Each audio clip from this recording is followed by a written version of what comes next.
Failure is something that we're all going to experience throughout our lives. In tons of areas, you're going to have a lot of failures. It could be in your business, it could be in your studies, it could be in getting girls. But something we know is we're going to fail a lot of times. It's very clear. But the difference between someone who has the just never give up, keep going mentality versus someone who's able to use that fuel to propel them towards their goals is the difference between someone who's successful and someone who's spinning their wheels.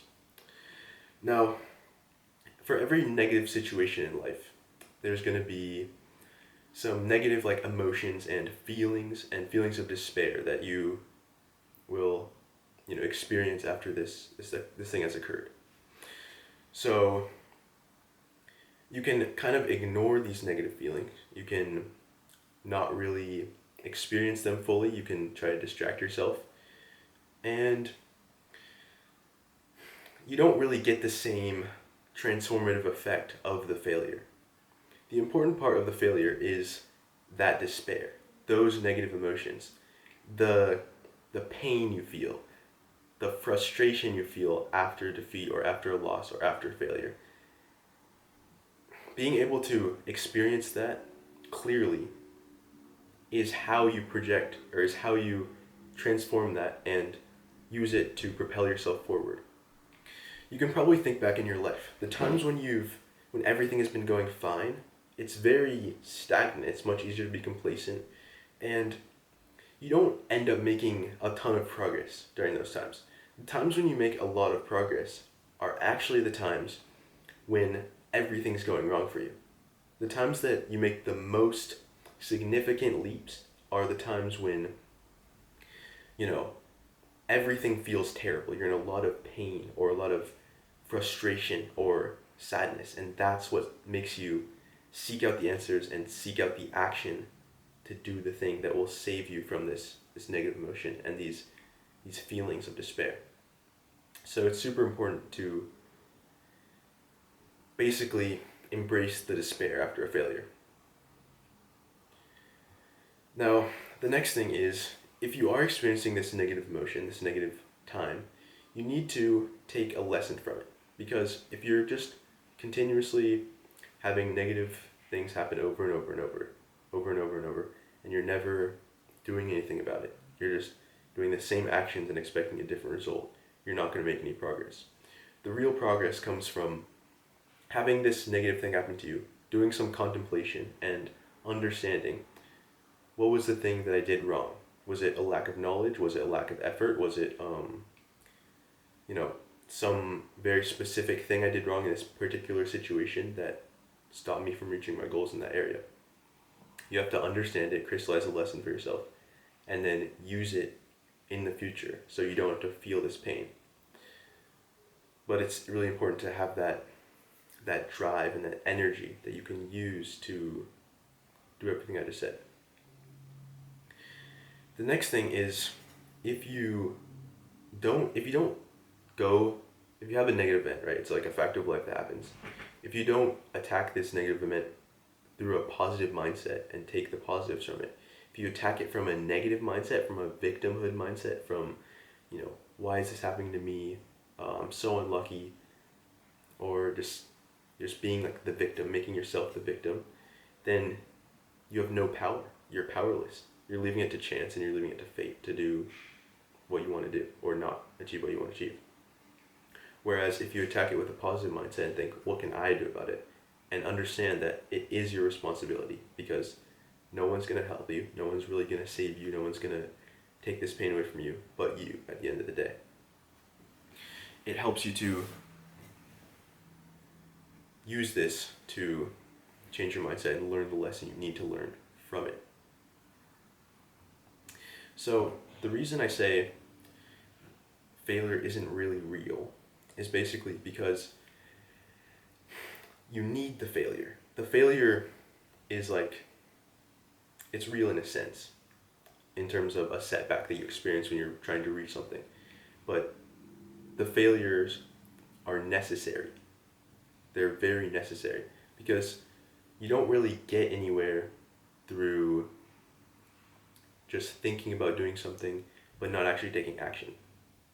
This is this is like a whole sort of like a tangent, but the way you experience failure is by taking action in the real world and then having that action not work, right? It's pretty simple. But if you're never actually taking action, you're never going to get the failure. If you're constantly spinning your wheels, watching these stupid videos, and you're not actually doing anything, you're not, making your own channel, or you're not starting that business, you're not talking to that girl, then you're not going to do anything. You're just spinning your wheels, you're not accruing these failures, you're basically just caught in like comfortable complacency, basically, because you're learning the knowledge, which is useful, but you're not applying it, and you're not having the experiences for yourself. Like, for example, when I started this YouTube channel, I was not very good at articulating myself. I had to like cut everything and edit it and like read off things I already wrote, to like try to be able to piece together what I was saying, and then I would have to, go back and edit it in like CapCut and like, make sure everything was all in order and it made sense and I didn't stutter and all that stuff. But now that I've done practice in the real world and actually done something, that's how I've made progress. That's how I've been able to improve my speaking skills and feel more comfortable talking to a camera. It's not from watching 1,000 videos on how to start a YouTube channel and how to do whatever, how to do whatever the thing it is for you, how to talk to girls, how to start your business or whatever.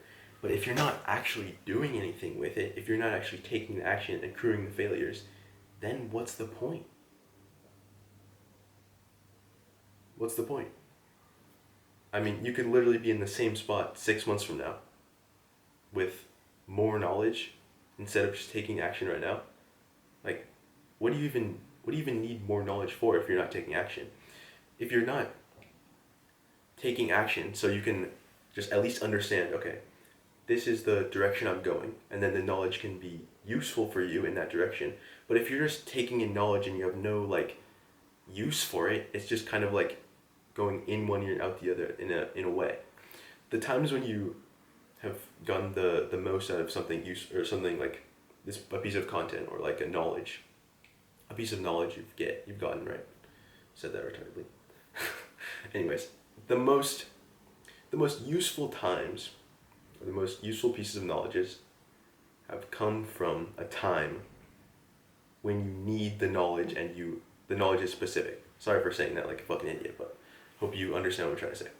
Basically, once you have something you're taking action towards, this is like the window for action. So, it's like a pie chart and you're going this way. It's pretty big and it's pretty wide and you don't really know exactly. But you start taking action, you realize, okay, this is a failure. This closes this a little bit. So now we're going here. You learn another piece of information about this subject that you're actually taking action on. This closes a little bit more. Then you're going this way. And you keep doing that and keep learning and keep taking action in failures. And you finally streamline yourself into a useful and productive like means of your action. And that's how you get success, by just doing that thing for a long enough time while learning more and not convincing yourself that you're smarter than you are. Yeah. So if you have any questions or need any further advice, if you want any help with my mindset, everything I learned, any mistakes, whatever issue you're dealing with, if you're having trouble with taking action and doing the things you're trying to do, I can teach you how I went from someone who was just completely lost, who wasn't, just wasting my time, wasn't doing anything with my time, to someone who's prioritizing their growth and taking action in the real world. So coaching's down below. Yeah, have a good one. Peace.